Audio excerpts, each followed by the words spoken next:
बात करने वाले हैं एफएमसीजी की एक टॉप कंपनी की, नेस्ले इंडिया की। तो नेस्ले इंडिया के बारे में अगर मैं आपको बताना चाहता हूं तो इसके जो दो प्रोडक्ट है, अगर आप पहले इसकी वेबसाइट पे आते हो तो आपको क्लियरली दिखाई दे रहा है कि जो नेस्ले है ये यहाँ पे एफएमसीजी की एक जानी मानी कंपनी है और ये मल्टीनेशनल कंपनी है। इंडिया के बाहर भी ये काम करती है, बट इंडिया में नेशनल इंडिया के नाम से। तो इनके अगर आप ब्रांड्स देखते हो या फिर इनके प्रोडक्ट देखते हो तो इसमें आपको ये एफएमसीजी के सारे प्रोडक्ट मिल जाएंगे, जिसमें ये जो नेस्कैफे है ये कॉफी है और इसमें भी बहुत ज्यादा वैरायटी, आप रीड मोर पे जाके देखोगे तो आपको ये मिल जाएगी।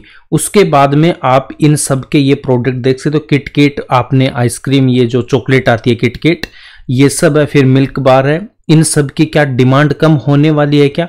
इनका जो दही है, उसके बाद में डेयरी प्रोडक्ट है और ये मैगी। तो इनके जो सबसे जो टॉप के ब्रांड है जो फेमस है वो है मैगी एंड नेस्कैफे, ठीक है। और भी यहाँ पे ये सारे ब्रांड्स है जो एफएमसीजी सेक्टर के रिलेटेड है। तो एफएमसीजी सेक्टर है तो इसकी ग्रोथ एनी टाइम रहने वाली है और इस पे किसी भी चीज का इम्पैक्ट नहीं पड़ता, चाहे वार हो रहा हो या पेंडेमिक आ रही हो, कुछ भी। हमने कोविड में देखा था कि ये प्रोडक्ट इतने ज्यादा बिक रहे थे कि लोग एडवांस में लेके आ रहे थे 1-2 महीने का स्टॉक करने के लिए। तो क्या आप मैगी खाना छोड़ दोगे? बिल्कुल भी नहीं छोड़ेंगे। कॉफी पीना छोड़ देंगे? बिल्कुल नहीं। तो ये दो इनके ब्रांड ऐसे हैं। अगर आपको और इन्फॉर्मेशन चाहिए ना इनके बारे में तो ये देख सकते हो, इधर आप इस पीपीटी पे आना और यहाँ पे जब मैं क्लिक करूंगा तो इस कंपनी में आपको डिटेल यहाँ पे मिल जाएगा, ठीक है। तो इन सबको रीड करना पड़ता है डिटेल में जाने के लिए। यहाँ पे देख सकते हो सब कुछ यहाँ पे गिवन है। और इसकी मैं बात करता हूं तो इसके जो फेमस जो यहाँ पे जो प्रोडक्ट है वो प्रोडक्ट यहाँ पे देखो, मिल्क प्रोडक्ट, ये सब सारे इनके पास है, यहाँ पे सारे आपको गिवन है। और इनके जो हीरो प्रोडक्ट अगर बोल सकता हूँ वो देखो 52% हाउस होल्ड में मैगी का यूज हो रहा है और 30% हाउस होल्ड में नेस्कैफे, इन सब का यूज हो रहा है।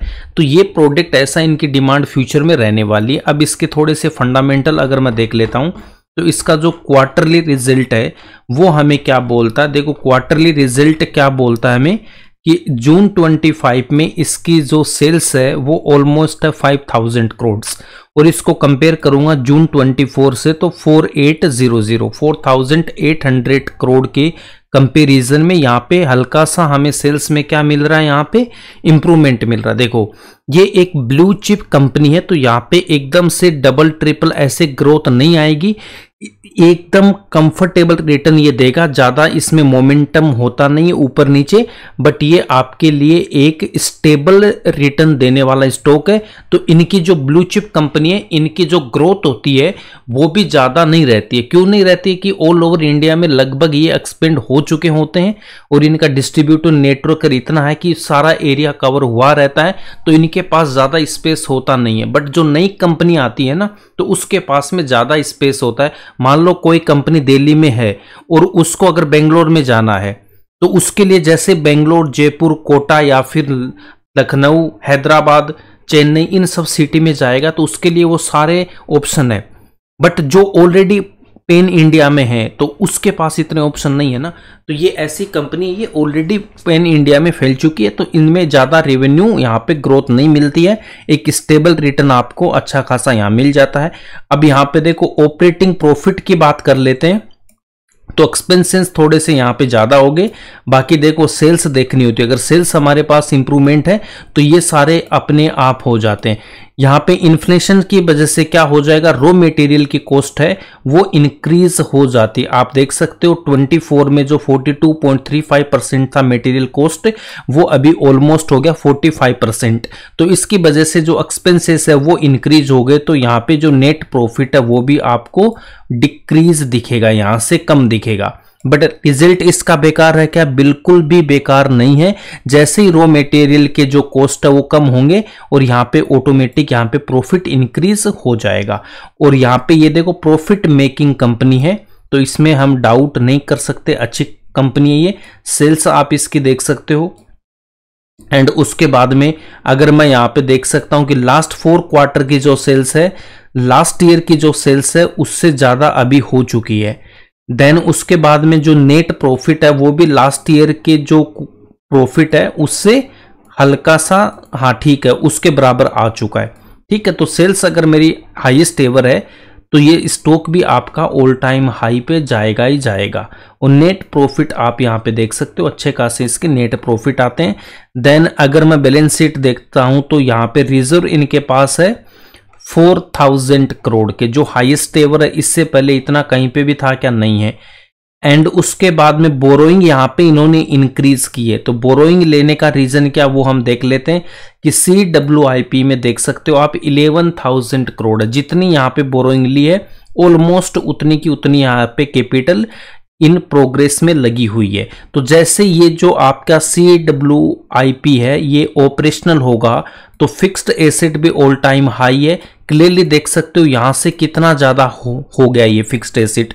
और जैसे ये 11,000 करोड़ और इसमें ऐड होंगे तो हमारे पास में रेवेन्यू इंक्रीज होगा, तो प्रॉफिट डेफिनेटली इंक्रीज होना ही है, तो इसमें कोई दिक्कत नहीं है। तो डेट अगर मैं इस रिजर्व मतलब ये कंपनी के पास पैसा है और डेट यहाँ पे इसके पास इतना है ना। देखो रिजर्व होता है और उसके बाद में ये पैसा यहाँ पे ये लोन क्यों ले लेते हैं, इसके भी रीजंस होते हैं कि ये जो पैसा होता है अपना ये अकाउंट में नहीं रखते, ये कहीं इन्वेस्टमेंट करके रखते हैं। तो इसके लिए क्या होता है कि अगर उनको शॉर्ट टर्म में लोन चाहिए तो वो क्या करते हैं, बोरोइंग यहाँ पे ले लेते हैं, जिससे उनको जो भी बॉन्ड या फिर जहां पे भी इन्वेस्टमेंट किया है वहां से पैसे को लिक्विडेट ना करना पड़े, तो इसलिए ये लिया जाता है। तो यहां से आप देख सकते हो कि डेट है बट वो यहाँ पे CWIP में लगा रहा पूरा का पूरा। इसका मतलब ये भी हमारे लिए प्लस पॉइंट है कि कंपनी अभी भी ग्रोथ दिखाने के लिए एग्रेसिव मूड में है। तो आने वाले टाइम में यहाँ पे और ज्यादा रेवेन्यू और प्रॉफिट इनके इंक्रीज होते हुए हमें दिख जाएंगे। अब इसके शेयर होल्डिंग पैटर्न को मैं देख लेता हूं तो देख सकते हो प्रमोटर्स ऑलमोस्ट 63% है, एक अच्छा नंबर है। FIs 10.28% and DIs 11.18%। पब्लिक है 15.76%। इसके अंदर और कुछ है क्या? नहीं। तो पब्लिक अगर मैं 16% भी ले लेता हूं तो उसके बाद में मेरे पास 84% किसके पास रहता है? स्ट्रॉन्ग हैंड्स के पास है। तो स्ट्रॉन्ग शेयर होल्डिंग पैटर्न है इसका। देन उसके बाद में बैलेंस शीट इसकी अच्छी है। फ्यूचर में डिमांड इनकी और बढ़ने वाली FMCG सेक्टर की, वैसे ही इन जैसे जैसे इनकम बढ़ेगी तो इन सेक्टर्स की तो डिमांड हमेशा बढ़ने वाली है, तो इनमें तो कोई डाउट है नहीं। बाकी आप यहाँ पे जाके इनको देख सकते हो, ये इनके प्रोडक्ट है दो जो बहुत ज़्यादा फेमस है। आपने भी आई होप सबने यूज किया होगा। मैगी तो हर कोई खाता ही है, ठीक है, तो ये सब आप जानते हो। देन उसके बाद में हम यहाँ पे क्या देख लेते हैं इसके, अच्छा यहाँ पे देखो ये डिविडेंड भी देती है, ये कंपनी हमें डिविडेंड भी देती है। तो मैं डिविडेंड की अगर बात करता हूं तो NSE की वेबसाइट पे आता हूं। और एक बात, अगर आप क्वार्टरली रिजल्ट देखना चाहते हो तो यहाँ BSE पे आ जाना, और BSE पे आने के बाद में इधर अभी इसका कल ही इसका रिजल्ट आया था, तो यहाँ पे आप देख सकते हो क्वार्टरली जो रिजल्ट होगा वो आपको इधर कहीं यहाँ पे देखो, ठीक है।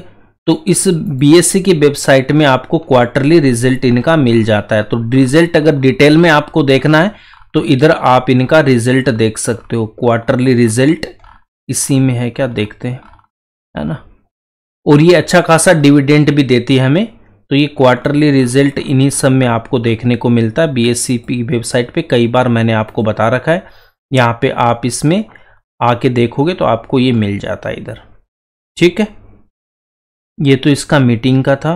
देन यहाँ पे इसमें क्वार्टरली रिजल्ट अनाउंसमेंट जून का कब आया पता नहीं, इसमें दिखाई नहीं, क्यों नहीं दे रहा, पहले आया क्या, चलो देख लेते हैं, है ना। मैंने और भी बहुत सारे वीडियो में बताया, आपको पता है क्वार्टरली रिजल्ट हम BSE से देखते हैं।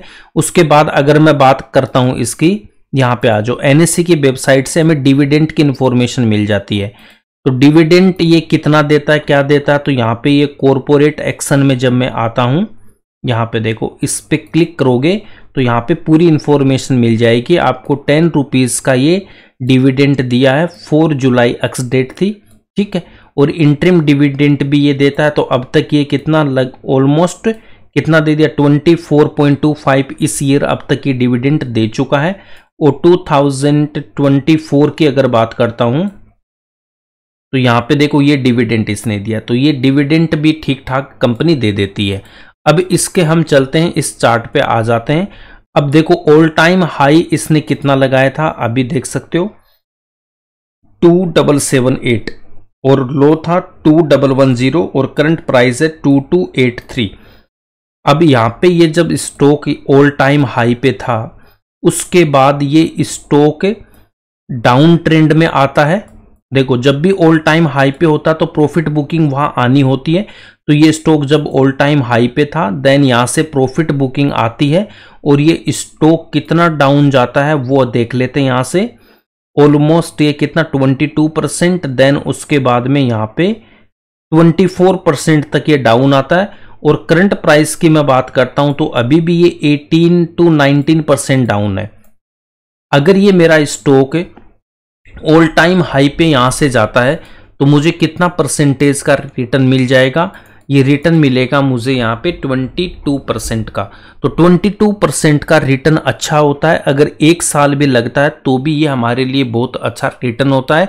बट अभी देखो रिजल्ट आने के बाद इस स्टॉक को और यहाँ पे डाउन किया गया है ना यहाँ पे, तो कोई दिक्कत नहीं है, रिजल्ट अच्छा है, ऐसे ही होता है यहाँ पे स्टॉक मार्केट में। अब ये एक अच्छे खासे सपोर्ट पे आ गया, हो सकता है यहीं से बाउंस बैक हो जाए।